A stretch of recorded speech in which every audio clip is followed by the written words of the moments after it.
Hi, I'm Chris Baker, lead writer at Zen Studios for Circus Electrique, our upcoming Big Top themed RPG. Here with a quick gameplay overview.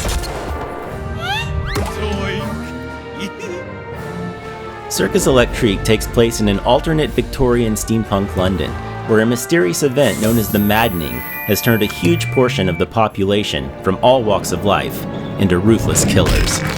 Yet somehow, the Maddening has had no effect on performers from the Circus Electrique, and their unique talents are pretty much the only hope for saving the city, maybe even the world. I don't like you! Using those unique talents effectively, plus deciding which performers to send out to execute them, is your key to success in the game.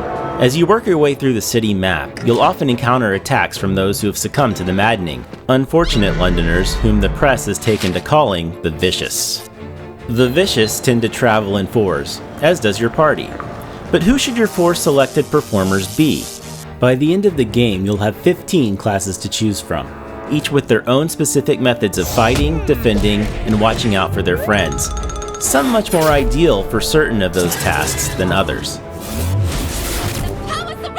Here we have a strong combination of performers you may set forth with early on.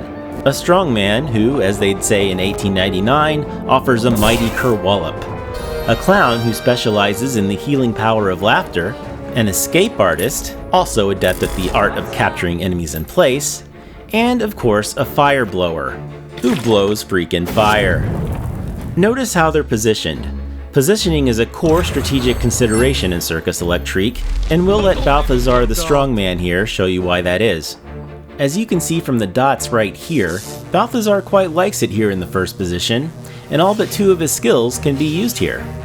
He can only use his spine breaker attack here in the first position or in position 2, and if he lands it, which is not a sure thing mind you, it'll mean some crippling damage to one opponent. But what if it makes more sense for him to be able to put the hurt on multiple enemies in one move, if for substantially less damage?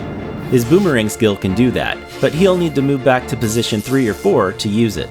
It may cost you a couple turns to move Balthazar to position 3 from the front, but maybe it's worth it. Or maybe it's not. Such moments of strategy are entirely up to you as the player.